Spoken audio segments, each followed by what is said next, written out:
서울중앙지검 반부패 수사 3부는 2014년부터 2018년 백현동 개발 사업을 진행하면서 민간업자에게 각종 특혜를 몰아준 혐의로 더불어민주당 이재명 대표와 정진상 전 정무조정실장을 불구속 기소했습니다. 이들이 측근 김인섭 전 한국하우징기술 대표의 청탁을 받고 사업에서 성남도시개발공사를 배제해 민간업자 단독으로 사업을 몰아줬다는 게 검찰의 판단입니다. 검찰은 또 이들이 토지 용도를 4단계 올려 용적률을 높여주는 건 물론 임대아파트 비율을 줄이고 불법적인 옹벽도 승인하는 등 각종 특혜를 줬다고 보고 있습니다. 검찰은 성남도시개발공사 사업 배제로 성남시는 200억 원대 손해를 입은 반면 민간업자는 1,356억 원의 이익을 챙겼으며 로비스트 김인섭 전 대표는 민간업자에게서 77억 원을 받은 것으로 판단했습니다. 이 대표는 검찰의 백현동 의혹 수사에 대해 위임받은 권한은 오로지 국민을 위해서만 사용했고 단 한 푼의 사익도 취하지 않았다며 검찰의 조작 수사라고 반발해왔습니다. 검찰은 앞서 백현동 개발특혜 사건과 위증교사, 대북송금 사건 3개를 묶어서 이 대표에 대한 구속영장을 청구했다가 법원에서 기각됐으며 영장 기각 15일 만에 백현동 사건만 먼저 기소했습니다. 검찰 관계자는 이재명 대표의 대장동 비리 사건 재판이 이제 막 시작된 점을 고려해 백현동 개발 의혹도 함께 재판받을 수 있도록 이 대표 등을 기소했다고 설명했습니다. 검찰은 이 대표의 나머지 위증교사와 대북송금 혐의에 대해선 보강 수사 필요성 등을 검토해 차례로 처리할 예정입니다. MBC 뉴스 송구민입니다.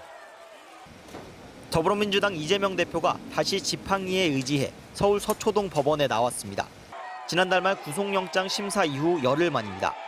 이번에는 검찰 기소 7달 만에 처음 열린 대장동과 위례신도시 특혜 의혹, 또 성남FC 후원금 의혹 사건의 피고인 신분입니다. 영장 기각기 첫 일정이 지금 법원 출석이신데 신경 한 말씀 부탁드릴게요. 법정 밖에서 말을 아끼던 이 대표는 법정 안에선 발언 기회를 얻어 입을 열었습니다. 이 대표는 혐오하는 부동산 투기 세력이 원하는 바를 단 한 개도 들어주지 않았다며 무슨 유착을 했다는 건지 모멸감을 느낀다고 토로했습니다. 또 검사 수십 명이 자신을 수사하고 있고 자신이 살아있는 한 수사를 계속할 거라며 검찰이 표적 수사하고 있다고 비판했습니다.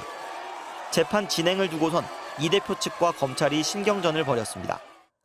이 대표 측이 단식으로 근육이 줄어 앉아있기도 힘들다고 토로하자 검찰은 쾌유를 바란다면서도 SNS 활동을 재개한 걸 보면 많이 회복한 것 같다고 맞섰습니다. 첫 재판은 대장동 의혹에 대한 검찰 주장을 일부 들은 뒤 1시간 20분 만에 끝났습니다. 이 대표는 매주 법원에 나와야 합니다. 대선 기간 허위 사실을 퍼뜨린 공직선거법 위반 혐의 재판이 2주마다 한 번씩 열리고 있고 이 재판 날짜를 피해 대장동 의혹 재판도 매주 한두 차례 열릴 수밖에 없기 때문입니다. 심지어 재판이 더 늘어날 수도 있습니다.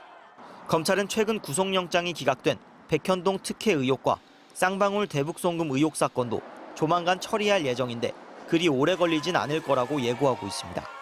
MBC 뉴스 김상훈입니다. 법원은 이재명 대표 구속영장을 기각하며 평소와 달리 892자 분량의 자세한 설명을 내놨습니다. 각 범죄 혐의별로 충분히 소명됐는지, 증거인멸 우려가 있는지 따졌습니다. 큰 줄기인 두 사건 중 백현동 특혜 의혹은 이 대표가 관여했다고 상당히 의심되지만 직접 증거가 부족하다고 지적했습니다. 다른 한 줄기인 대북송금 의혹에 대해선 이 대표가 알았는지 공모하거나 관여했는지 다툼의 여지가 있다고 적었습니다. 상대적으로 비중이 작은 위증교사 혐의만 소명됐다고 명시적으로 밝혔습니다. 1차 관문인 혐의 소명에서부터 제동이 걸린 겁니다. 2차 관문인 증거인멸 우려의 문턱은 더 높았습니다. 검찰은 이 대표 측근이 이화영 전 부지사의 진술 번복을 유도했다고 강조했지만 법원은 이 대표가 직접 관여한 증거가 부족하다며 받아들이지 않았습니다. 법조계에선 진술 말고 직접 증거가 부족해 혐의 소명부터 막혔다는 지적도 나왔지만 법원도 상당히 의심된다고 한 만큼 혐의는 어느 정도 소명됐다는 반대 의견도 있었습니다. 1년 넘게 수십 차례 압수수색하고선 이제 와서 증거인멸 우려가 있다며 야당 대표를 구속하는 건 무리였다는 분석도 나옵니다. 정당 대표라는 지위에서 방어권을 보장해주는 주안점을 둔 것이 아닌가. 검찰은 구속영장 재청구 여부에 대해 앞으로 검토하겠다고만 밝혔습니다. 다만 국회의 체포동의까지 넘어선 구속영장이 기각된 상황에서 제1야당 총수의 구속영장을 재청구하긴 어렵다는 게 대체적인 전망입니다. MBC 뉴스 신재용입니다.